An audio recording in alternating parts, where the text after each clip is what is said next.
Episode 2. Love Without Entanglement. Love was once fire.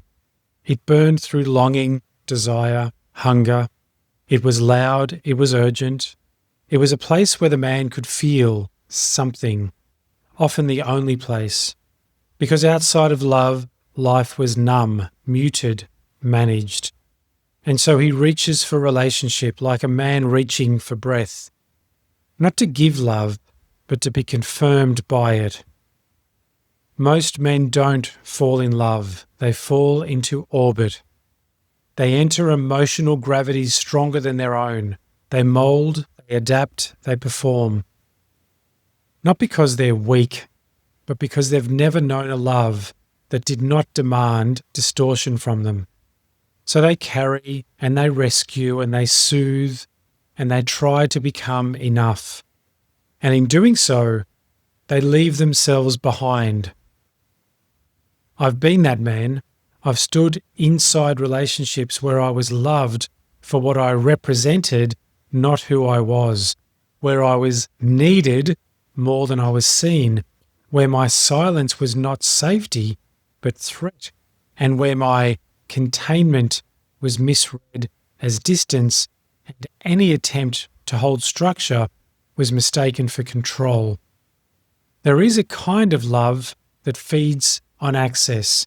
It wants your voice, your softness, your emotional oxygen. It wants the parts of you no longer offer the world, because in that sacred sharing it feels safe. But if it can't hold your structure, it will eventually fight you. Not openly, but subtly, through projection, through withdrawal, through unmet needs that you never agreed to hold. And this is how entanglement begins. And entanglement is not always chaos. Sometimes it's the softness that won't let go, the shared language of trauma that feels like intimacy, the mutual therapy that looks like depth. They call that a trauma bond. It feels sacred, it sounds mythic, but it's survival. It is two incomplete fields trying to regulate without coherence, and it doesn't work, not in the long run, because if one of you grows, the other begins to collapse. This is why love must be built from structure, not story. The coherent man does not offer love as identity, as proof, or as a rescue.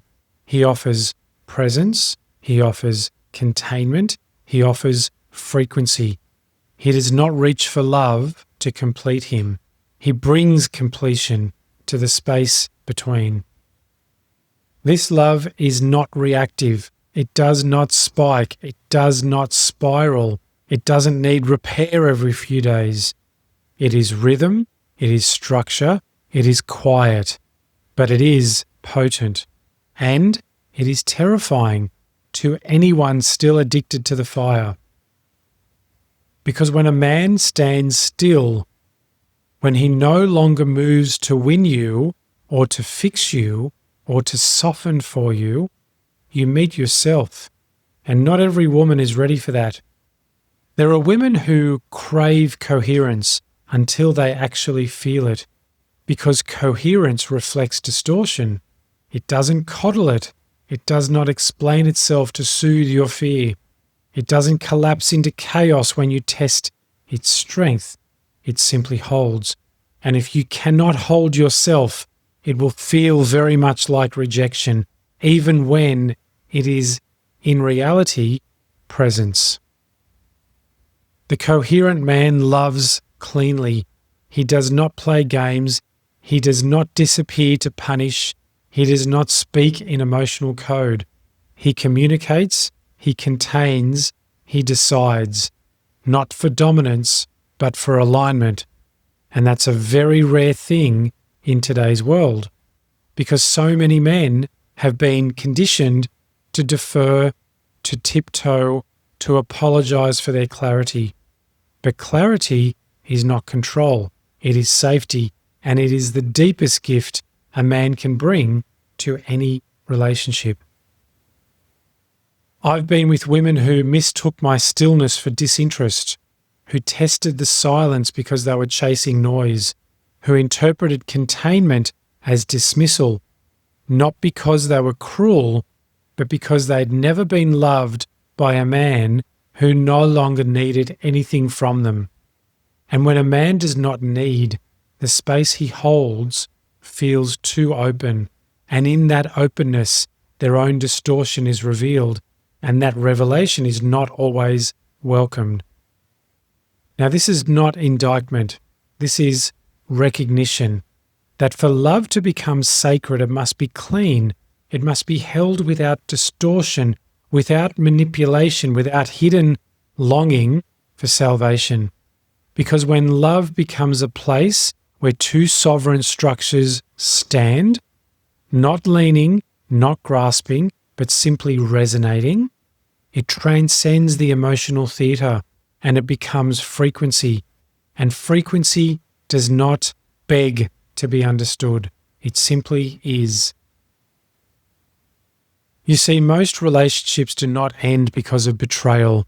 They end because the architecture was never built. Only emotion, only chemistry, only shared longing, but no container, no structure, no field. And without those, nothing can truly hold. This is the difference between love and entanglement. Entanglement feels mythic, but it's often just mutual projection. Love, when real, is quieter, it's calmer, it's stronger, because it does not need to be fed. It is sustained by coherence, and coherence is what holds when beauty fades, when stories end, when silence arrives. The coherent man does not fear losing love, because he does not place his identity inside it. He values it, he honours it, but he does not need it to be himself.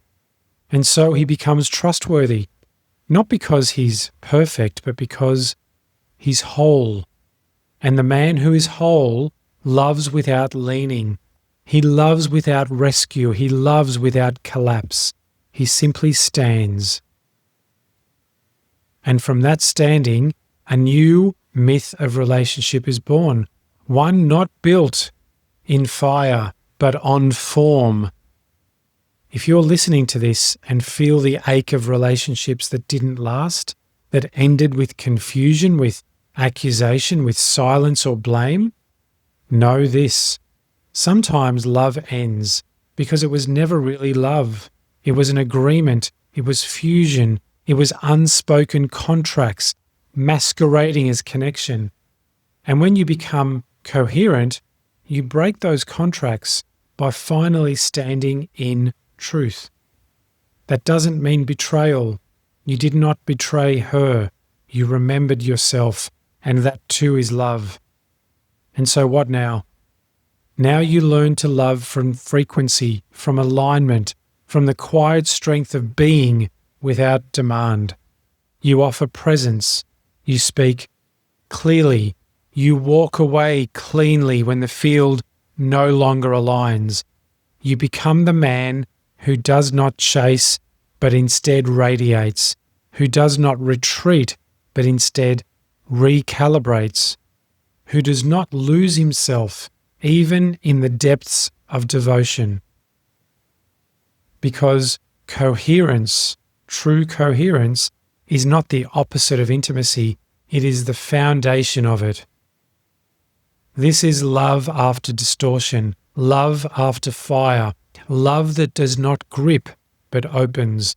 This is what the coherent man brings, and when she is ready, she'll feel it. And until then, you remain simply aligned. Welcome to The Architect Speaks.